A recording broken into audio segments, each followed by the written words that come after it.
The position property in CSS 5 possible values को assume कर सकती है। स्टैटिक डिफॉल्ट वैल्यू होती है और इसका एलिमेंट पर कोई इफेक्ट नहीं पड़ेगा। लेकिन जब आप इनमें से कोई भी दूसरी वैल्यू असाइन करते हो तो आप प्रॉपर्टीज जैसे टॉप, बॉटम, लेफ्ट, राइट और Z इंडेक्स का यूज करके अपने एलिमेंट को बिल्कुल उसी जगह पोजीशन कर सकते हो जहां आप चाहते हो। अगर आप पोजीशन रिलेटिव असाइन करते हो तो हम इन प्रॉपर्टीज का यूज करके एलिमेंट को खुद से ऑफसेट कर सकते हैं। इसका मतलब क्या होता है? आप इस एलिमेंट की पोजीशन को इसके नॉर्मल पोजीशन के हिसाब से चेंज कर सकते हो। मतलब ये उस पोजीशन से रिलेटिव होगा जहां ये स्टैटिक होता। टॉप 30 पिक्सेल्स और लेफ्ट 30 पिक्सेल्स डिक्लेयर करने से एलिमेंट को उसके इनिशियल टॉप और लेफ्ट वैल्यू से 3 पिक्सेल्स ऑफसेट कर दिया जाएगा। इसका मतलब है कि एलिमेंट 30 पिक्सेल्स नीचे और 3 पिक्सेल्स दाईं तरफ पुश हो जाएगा। हायर वैल्यूज डिक्लेयर करने से एलिमेंट और दूर पुश होगा। आप बॉटम या राइट भी यूज कर सकते हो, लेकिन वो एलिमेंट को स्क्रीन से बाहर पुश कर देगा, क्योंकि हम हमेशा एलिमेंट को उसके स्टैटिक पोजीशन से दूर पुश कर रहे होते हैं। पोजीशन फिक्स्ड एलिमेंट को विंडो पर फिक्स कर देगा। इसका मतलब अगर हमारे पास स्क्रॉलेबल वेबसाइट है तो एक एलिमेंट जिस पर पोजीशन फिक्स्ड सेट है वो यूज़र के साथ साथ मूव करेगा, क्योंकि एलिमेंट अब एक अलग स्टैकिंग कॉन्टेक्स्ट पर होता है। मतलब एलिमेंट अब बेसिकली सब कुछ के ऊपर एक अलग लेयर पर होता है। अब टॉप, लेफ्ट, राइट और बॉटम प्रॉपर्टीज़ अलग तरह से काम करती हैं। अब ये एलिमेंट के खुद से नहीं बल्कि पूरे विंडो से रिलेटिव होती हैं।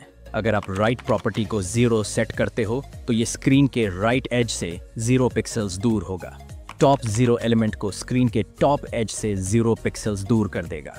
फिक्स्ड पोजीशनिंग की इंटरेस्टिंग बात यह है कि अब आप परसेंटेज वैल्यूज का भी यूज कर सकते हो। उदाहरण के लिए हम एलिमेंट को स्क्रीन पर सेंटर करने के लिए इसके टॉप और लेफ्ट वैल्यूज को 50% सेट कर सकते हैं। रिजल्ट को देखकर हम देख सकते हैं कि एक तरीके से एलिमेंट सेंटर हो गया है। कम से कम इसका ओरिजिन, जो कि एलिमेंट का टॉप लेफ्ट कॉर्नर होता है, वो सेंटर हो गया है। लेकिन हम चाहते हैं कि एलिमेंट का सेंटर स्क्रीन के सेंटर पर हो। इसके लिए हमें इसका ट्रांसफॉर्म ट्रांसलेट एडजस्ट करना होगा। हमें एलिमेंट को उसके खुद के साइज के हिसाब से 50% पीछे पुश करना होगा। मतलब ट्रांसलेट नेगेटिव 50% एक्स एक्सिस के लिए और नेगेटिव 50% वाई एक्सिस के लिए। और लो हो गया। इस तरीके से आप फिक्स्ड पोजीशनिंग का यूज़ करके एलिमेंट को सेंटर कर सकते हो। वैसे ये वही तरीका है जो ये अननोइंग पॉपअप्स यूज़ करते हैं जब ये आपसे कुकीज़ एक्सेप्ट करवाना चाहते हैं। अब बात करते हैं पोजीशन स्टिकी की। ये बहुत स्पेशल होता है। एक स्टिकी एलिमेंट बिल्कुल नॉर्मल एलिमेंट की तरह बिहेव करता है, लेकिन जब वो किसी स्क्रॉलेबल वेबसाइट या कंटेनर के अंदर होता है तो जैसे ही एलिमेंट एक स्पेसिफाइड पोजीशन को हिट करता है, ये उस पोजीशन पर फिक्स्ड एलिमेंट की तरह स्टिक हो जाता है।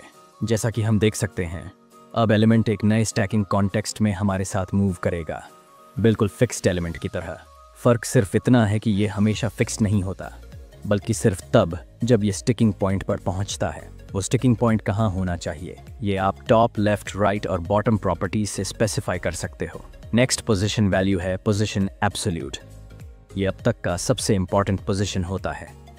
एक एलिमेंट जिस पर पोजीशन एब्सोल्यूट होती है वो हमेशा अपने नियरेस्ट एंसेस्टर से रिलेटिव पोजीशन पर होगा जिस पर कोई स्पेसिफाइड पोजीशन वैल्यू हो।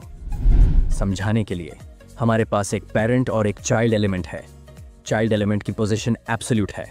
चाइल्ड एलिमेंट को पेरेंट एलिमेंट के अंदर पोजीशन करने के लिए पेरेंट एलिमेंट पर भी कोई पोजीशन वैल्यू होनी चाहिए। बेस्ट वैल्यू यहाँ होगी पोजीशन रिलेटिव, क्योंकि ये वैल्यू जब तक हम टॉप, बॉटम, लेफ्ट और राइट यूज नहीं कर रहे तब तक एलिमेंट पर ऑलमोस्ट कोई इम्पैक्ट नहीं डालती। अब हमारा चाइल्ड एलिमेंट अपने पेरेंट के हिसाब से पोजीशन हो सकता है। टॉप 0 और राइट 0 चाइल्ड एलिमेंट को पेरेंट के टॉप राइट कॉर्नर में पोजीशन कर देगा। अगर पेरेंट एलिमेंट पर पोजीशन रिलेटिव नहीं है तो एब्सोल्यूट एलिमेंट बॉडी के हिसाब से पोजीशन होगा। एब्सोल्यूट पोजीशनिंग को समझना आपको एलिमेंट्स को दूसरे एलिमेंट्स के अंदर पोजीशन करना सिखाएगा। जैसे कि ये बटन जो मैंने सर्च बार के अंदर रखा है, आपको बस चाइल्ड पर पोजीशन एब्सोल्यूट लगाना है और फिर पेरेंट एलिमेंट पर पोजीशन रिलेटिव लगाना है। अब ये आपका रेफरेंस पॉइंट बन जाएगा। अब आप टॉप, लेफ्ट, राइट और बॉटम का यूज करके एलिमेंट को उस एलिमेंट के अंदर पोजीशन कर सकते हो। लेकिन ध्यान रहे कि एक एब्सोल्यूट पोजीशनड एलिमेंट एक नए स्टैकिंग कॉन्टेक्स्ट में होता है।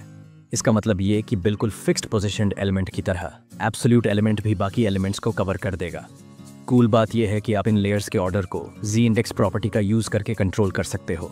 नेगेटिव वैल्यूज असाइन करके आप एलिमेंट को पीछे ले जा सकते हो। हायर वैल्यू असाइन करके आप एलिमेंट को दूसरे एलिमेंट्स के ऊपर ले जा सकते हो। ये यूजफुल होगा एक navigation bar, side bar, overlay या पॉपअप के लिए। इन सभी एलिमेंट्स को बाकी वेबसाइट के एलिमेंट्स से हायर जी इंडेक्स होना चाहिए।